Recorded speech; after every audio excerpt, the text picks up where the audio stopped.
தொடர்ச்சியாக நாம் பார்த்து கொண்டிருக்கிறோம். மத்தேயு 6ஆம் அதிகாரம் 33ஆம் வசனம்.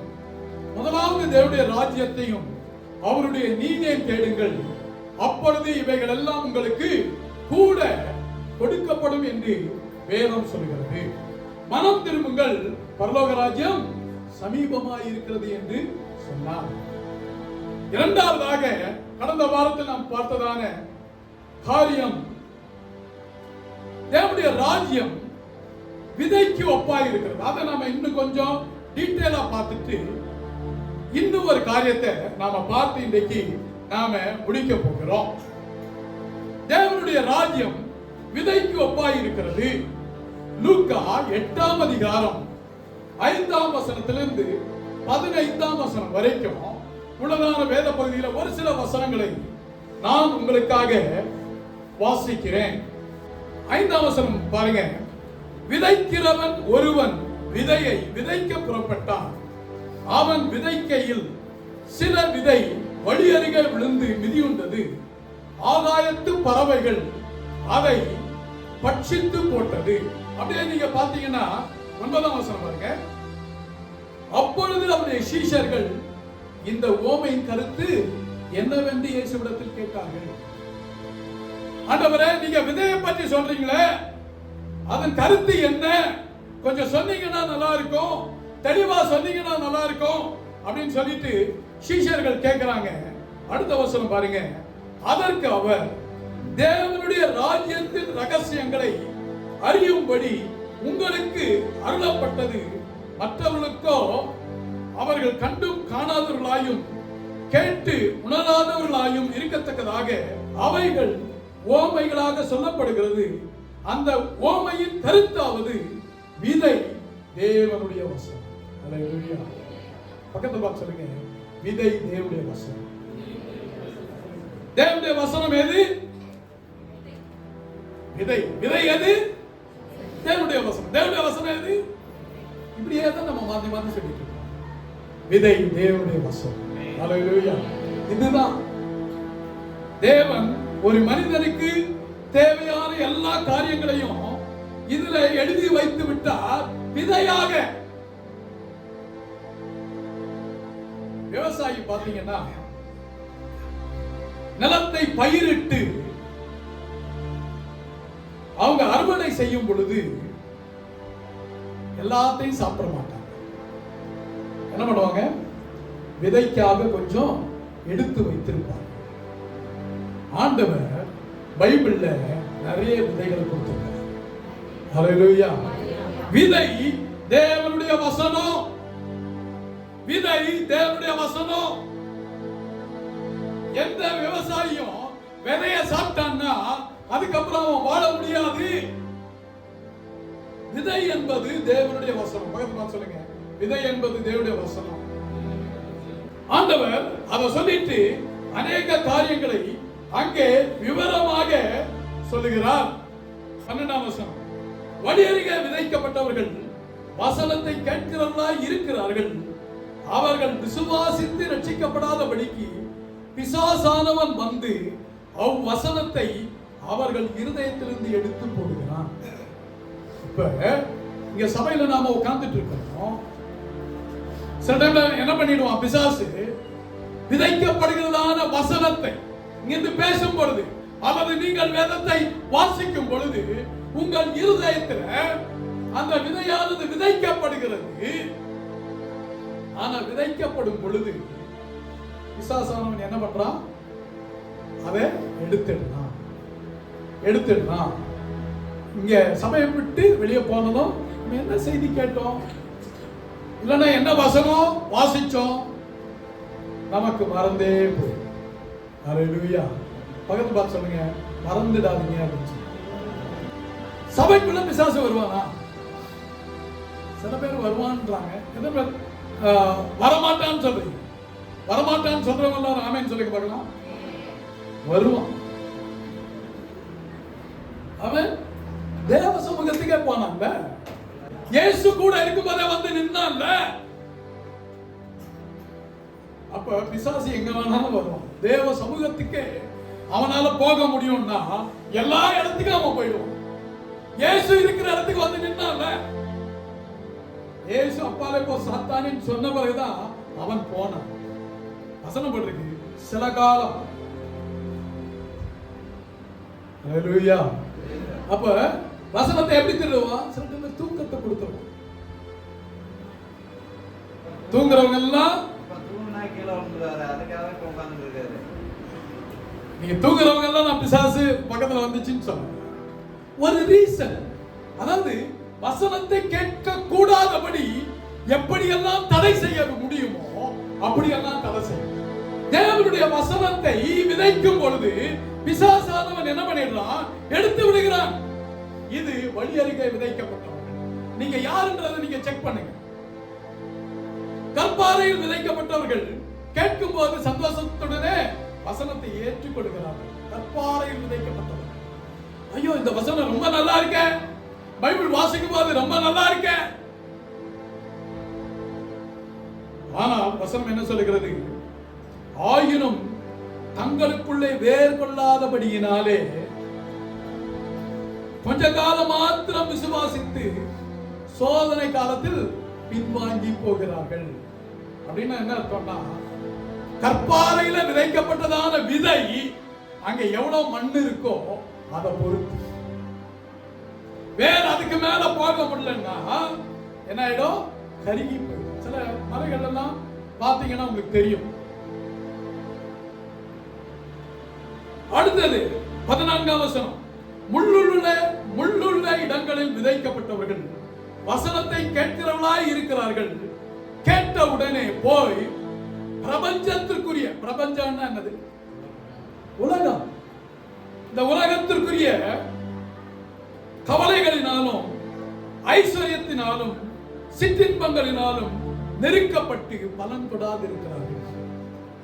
உலகத்தில் இருக்கிறதான பிரபஞ்சத்திற்குரிய கவலைகள். என்ன கவலை? என் பிள்ளை நல்லா படிக்கலையே, என் பிள்ளைக்கு வேலை கிடைக்கலையே, என் பிள்ளை ரொம்ப பலவீனமா இருக்கு, என் வீட்டுக்காரர் இப்படி இருக்கிறாரு, என் வீட்டுக்காரி இப்படி இருக்கிறாரு, என் வேலை இப்படி இருக்கு, எனக்கு நல்ல வருமானம் இல்லையே, என் பிள்ளைக்கு கல்யாணம் ஆகலையே. எனது பிரபஞ்சத்திற்குரிய கவலை. ஹல்லேலூயா. கர்த்தர் இந்த காலவெளியில உங்கள் மனக்கண்களை திறப்பார்.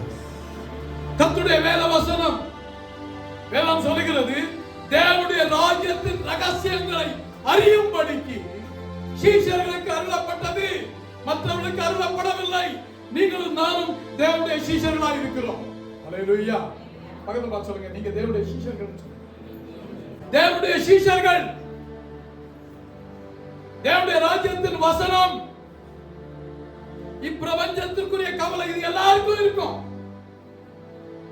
சீஷர்களுக்கும் இருக்கும்.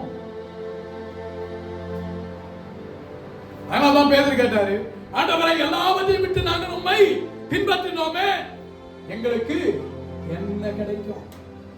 சீஷர்களுக்கு இப்பிரபஞ்சத்தின் கவலை வந்தது, எங்களுக்கு என்ன கிடைக்கும்? ஆண்டவர் என்ன சொன்னாரு?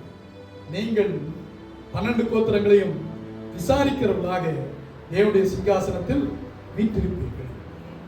இயேசு கேட்டாரு, சிலுவையில் அறையப்பட போகும் பொழுது உங்களுக்கு ஏதாவது குறைவாய் இருந்ததா? என்ன சொன்னாங்க? ஒன்றும் குறைவுபடவில்லை. ஹல்லேலூயா. கர்த்தரை பின்பற்றுகிறவர்களுக்கு ஒன்றும் குறைவுபடாது. ஆமென். சொல்லுங்க ஆமென். ஹல்லேலூயா. குறைபடுற மாதிரி சூழ்நிலை வரும், வந்ததா இல்லையா? ஆண்டவர் சொல்றாரு, ஆகாரம் கொடுங்கன்னு சொல்றாரு. எங்கள்கிட்ட போதுமான அப்பம் இல்லை. என்னது? குறைவு. குறைவை நிறைவாக்குகிறவர் நம்ம கூடவே இருக்கிறார். ஹல்லேலூயா.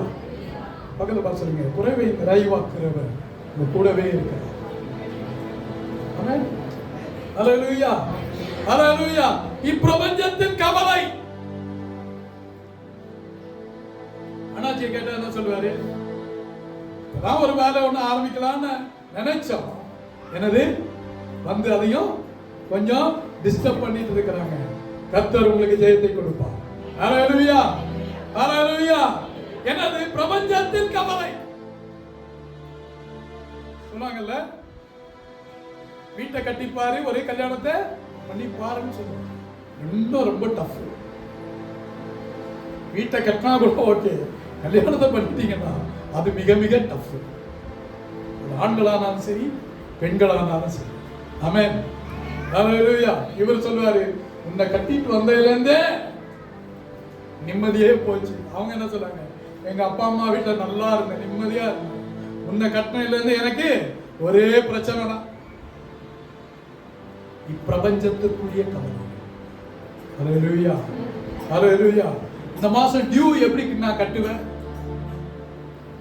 எல்லா ரேட்டும் ஏறி போச்சு. இப்பிரபஞ்சத்தின் கவலை. நிறைய பேர் இங்கதான் நாம மாட்டிக்கொள்வோம். மற்ற காரியத்தை நாம கடந்து வந்து விடுவோம். பிரபஞ்சத்திற்குரிய கவலை. கல்யாணம் ஆனவங்களுக்கு என்ன கவலை? இன்னும் பிள்ளை இல்லையே. பிள்ளை பெற்றவங்களுக்கு என்ன கவலை? பிள்ளை நல்லா படிக்கிறியே. பிள்ளை நல்லா படிச்சிச்சுன்னா என்ன கவலை? இன்னும் வேலை கிடைக்கலையே. வயசாச்சுன்னா என்ன கவலை?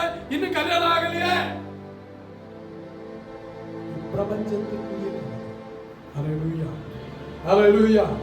நீங்கள் ஒன்றுக்கும் கவலைப்படாமல் எல்லாவற்றையும் ஸ்தோத்திரத்தோடு கூடிய தேவனுக்கு தெரியப்படுத்தும். ஆமென். ஹல்லேலூயா. எல்லாத்தையும் அவர்கிட்ட சொல்லலாம். சில காரியங்களை, எல்லா காரியங்களையும் எல்லாத்தையும் சொல்ல முடியாது. இங்க நல்லா கேட்டுப்பாங்க, அங்க போயிட்டு சொல்லி விட்டுருவாங்க. முடிஞ்சா கொஞ்சம் கிளறியும் விட்டுருவாங்க. மனிதர்கள் நாம் பொல்லாதவர்கள். இப்பிரபஞ்சத்தின் கவலை. நெருப்பு எரியுதுன்னா என்ன பண்ணிடுவாங்க? கொஞ்சம் தண்ணி ஊத்த மாட்டாங்க, எண்ணெய் ஊத்தி விட்டுருவாங்க. இன்னும் கொஞ்சம் எரியும் வேகமா. இப்பிரபஞ்சத்தின் கவலை. ஹல்லேலூயா. பக்கத்துல சொல்லுங்க, இப்பிரபஞ்சத்தின் கவலை உங்களுக்கு வேண்டாம்னு சொல்லுங்க. சொல்லுங்க சொல்லுங்க, பக்கத்துல சொல்லுங்க. கவலையே இல்லைன்னா நீங்க சொல்ல வேணாம். உங்களுக்கு எந்த கவலையுமே இல்லைன்னா நீங்க சொல்ல வேணாம். பிரபஞ்சத்தின் கவலை உங்களுக்கு வேணாம். கர்த்தர் பார்த்துக் கொள்வார் சொல்லுங்க. கர்த்தர் பார்த்துக் கொள்வார். ஹல்லேலூயா. கர்த்தர் பார்த்துக் கொள்வார். அடுத்த வசனம் பாருங்க.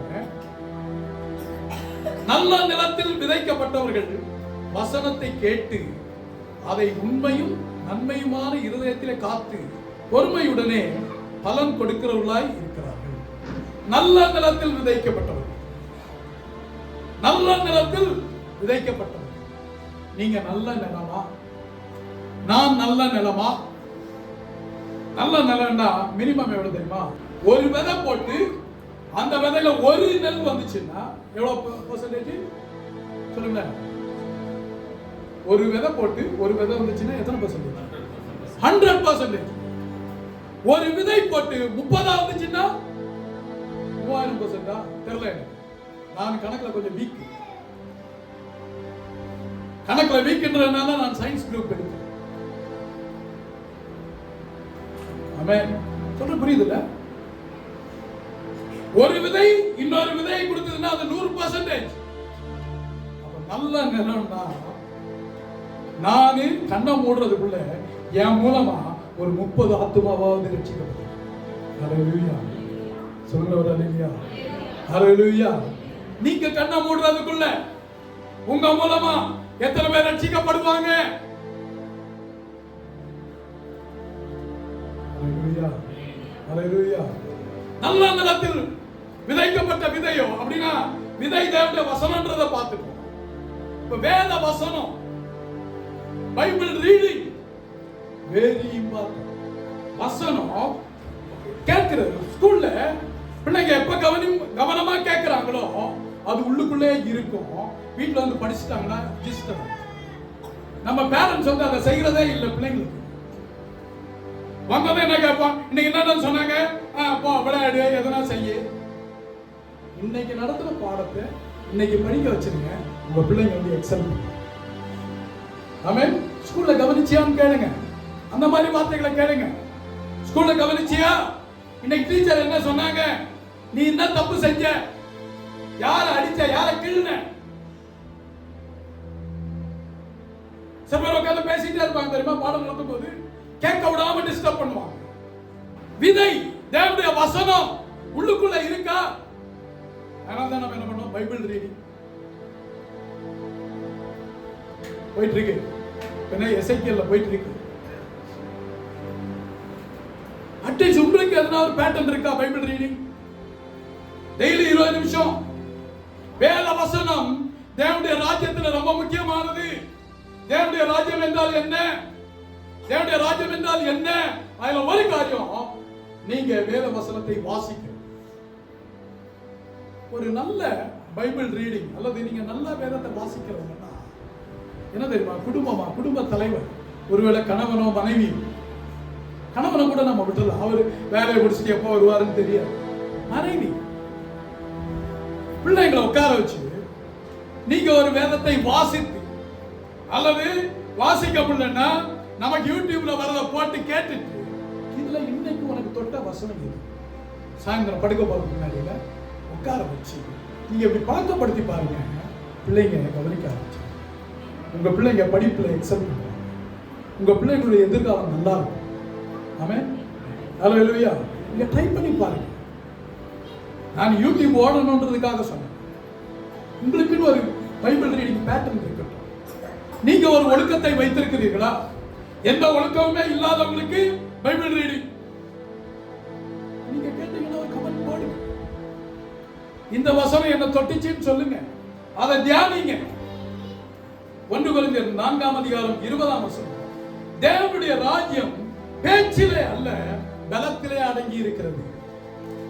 தேவனுடைய ராஜ்யம் பேச்சிலே அல்ல பலத்திலே அடங்கி இருக்கிறது. சில பேர் வாயிலே வட சுடுவாங்க, சும்மா பேசிட்டே இருக்காங்க, செயல்படுத்து.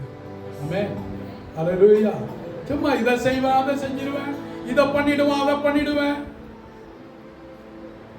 எதையும் பண்றது வாயிலே. ஆமென், ஹல்லேலூயா. எல்லாரும் அந்த மாதிரி அனுபவம் உங்களுக்கு இருக்கும். சில டைம் நம்மளே அப்படி இருக்கும். ஒன்னு சொன்னீங்கன்னா சொன்னதா இருக்கும். ஆமென். ஆணையிட்டதில் நஷ்டம் வந்தாலும் தவறாது இருக்க. நீங்க சொன்னதுல கர்த்தாவே யாருடைய பர்வதத்தில் ஏறுவான்? சொன்னதை செய்யறான். ஆமென், ஹல்லேலூயா. செய்ய முடியலையா? சொல்லவே சொல்லாதீங்க. ஆமென், சொல்லுங்க. ஆமென், ஹல்லேலூயா, ஹல்லேலூயா.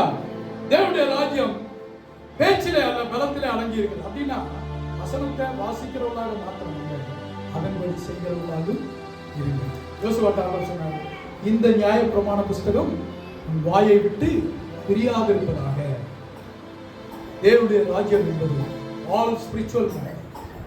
2 காரியம் சொல்றேன்னு சொன்னேன், ஒரே ஒரு காரியத்தை தான் சொல்லியிருக்கிறேன். இன்னொன்னு மத்தேயு 6ஆம் அதிகாரம் லார்ட்ஸ் பிரேயர். சீஷர்கள் கேக்குறாங்க, ஆண்டவரே எங்களுக்கு ஜெபிக்க சொல்லித்தாங்க. பரமண்டலங்களில் இருக்கிற எங்கள் பிதாவே, உம்முடைய நாமம் பரிசுத்தப்படுவதாக, உம்முடைய ராஜ்யம் வருவதாக. அதே அதிகாரத்துல தான் சொன்னாரு, முதலாவது தேவனுடைய ராஜ்யத்தை, அவருடைய நீதியின் தேவை. தேவனுடைய ராஜ்யத்தை குறித்ததான நம்முடைய ஜெபம். ஆண்டவரே உம்முடைய ராஜ்யத்திற்கு நான் பிரயோஜனம் உள்ளவனா இருக்கணும். படிச்சுட்டு சும்மா இருக்கிற பிள்ளைகளை பார்த்து என்ன சொல்லுவாங்க? தருதல. என்னது? தண்டாசாரு. சொல்லமா இல்லையா? ஆண்டவரும் நம்மளை பார்த்து அதான் சொல்றாரு, என்னுடைய ராஜ்யத்துக்குள்ள நீ வந்துட்ட, இன்னும் நான் சொன்னது எதுவுமே செய்யாம இருக்கிற, நீ தண்ட சோறாவே இருக்கிறேன்னு நான் சொல்றேன். ஜெபம், நம்முடைய ஜெப வாழ்க்கை எப்படி இருக்கிறது? முதலாவது தேவனுடைய ராஜ்யம் தேவனுடைய ஆளுகைக்கு கட்டுப்படுது. தேவனுடைய ராஜ்யம் என்பது ஒரு ராஜ்யம், அங்கே ஆளுகை உண்டு, அங்கே சிஸ்டமேட்டிக்கா எல்லா காரியங்களும் நடக்கும். இயேசு என்ன சொன்னாரு? சீஷர்களை பார்த்து, சிங்காசனத்தில் நீங்கள் 12 பேரும் வீட்டிலிருந்து நியாயம் தீர்ப்பீர்கள். தேவனுடைய ராஜ்யம் ஒழுங்கும் திறமும். ஹல்லேலூயா. தேவனுடைய ராஜ்யம் உங்கள் தனிப்பட்ட வாழ்க்கையில் தொடங்கட்டும். தேவனுடைய ராஜ்யம் உங்கள் இல்லத்தில், உங்கள் குடும்பத்தில் தொடங்கட்டும். தேவனுடைய ராஜ்யம் உங்கள் திருச்சபையில் வெளிப்படட்டும். திருச்சபையில வெளிப்படும். உங்களுக்குள்ள தொடங்கிச்சுன்னா திருச்சபையில வெளிப்படும், உங்கள் ஜெபக்குழுவில் வெளிப்படும், நீங்கள் போகிற இடத்தில் வெளிப்படும். என்னுடைய ராஜ்யம் உங்களுக்குள்ளே தொடங்கி விட்டது. ஆண்டவர் நமக்கு உதவி செய்வார். ஆமென். கண்களை மூடி நாம் ஜெபிப்போம். தேவனுடைய ராஜ்யம் பேச்சிலே அல்ல, பலத்திலே அடங்கி. தேவனுடைய ராஜ்யம் வசனம் விதைக்கு ஒப்பாய் இருக்கிறது. நாம் கேட்கிறதான வசனம், நாம வாசிக்கிறதான வசனம் நமக்குள்ளே அது கிரியை செய்யும். ஜெபம் பண்றீங்களா? எல்லாரும் ஆண்டவரே, இவரோட பைபிள் ரீடிங்ல ரொம்ப குறைந்து நாம காணப்பட்டோம். ஆண்டவரே எனக்கு உதவி செய்யுங்கன்னு சொல்லி ஆண்டவர் இன்னையில இருந்து இதுவரைக்கும் நான் வாசிக்கிறேன்னா பரவாயில்ல, உங்களுக்கு ஒரு ஒழுங்கை ஏற்படுத்திக் கொள்ளுங்க. உங்களுக்கு ஒரு ஒழுங்கை ஏற்படுத்திக் கொள்ளுங்க. விதை தேவனுடைய வசனம், விதை உங்களுக்குள்ள எப்பொழுது வேரூன்றி அது மரமாக வளருகிறது, கனி கொடுக்கிறதோ, மினிமம் 30 மடங்கு, பெர்சன்டேஜ் கிடையாது, அது 30 மடங்கு, 30 டைம்ஸ், 60 டைம்ஸ், 100 டைம்ஸ், 60 மடங்கு, 100 மடங்கு. ஆண்டவரே உதவி செய்யுங்க. ஆண்டவரே இந்த நல்ல நாளுக்காக உங்களுக்கு ஸ்தோத்திரம். ஆண்டவரே வசனத்தை கேட்கிறவர்களாய் மாத்திரம் அதன்படி செய்ய ஆண்டவரே எங்களுக்கு உதவி செய்யுங்க. நாங்கள் கேட்கிறதான காரியங்கள் எங்கள் தனிப்பட்ட வாழ்க்கையில் தொடங்கட்டும், எங்கள் இல்லத்தில் எங்கள் குடும்பத்தில் தொடங்கட்டும், எங்கள் திருச்சபையில் வெளிப்படட்டும், எங்கள் ஜபக்குழுக்களில் வெளிப்படட்டும், நாங்கள் போகிறதான இடங்களில் தேவனுடைய ராஜ்யம் வெளிப்படும். பிள்ளைகளை ஆசீர்வதிப்பார், சமாதானத்தோடு கடந்து கொண்டார். எல்லா துதியும் உமக்கே செலுத்துகிறோம். நல்ல பிதாவே, ஆமென். எல்லாம் சேர்ந்து சொல்லுமா? ஆத்துமாவே கர்த்தரை ஸ்தோத்திரி, என் முழுவதுமே பரிசுத்த நாமத்தை ஸ்தோத்திரி. ஆத்துமாவே கர்த்தரை ஸ்தோத்திரி, கர்த்தர் செய்ததான சகல உபகாரங்களை மறவாதே. ஆமென். நம்முடைய கர்த்தராகிய இயேசு கிறிஸ்துவின் கிருபையும் பிதாவாகிய தேவனுடைய அன்பும் பரிசுத்தாவின் ஐக்கியம் நடத்தும் இப்பொழுதும் எப்பொழுது கர்த்தருடைய வருகை மட்டும் சதா காலமும் நிலைத்திருப்பதாக. ஆமென். ஆமென். இந்த செய்தி இன்னும் தொடரும். கரங்களை தட்டி கர்த்தரை மேம்படுத்துவோம்.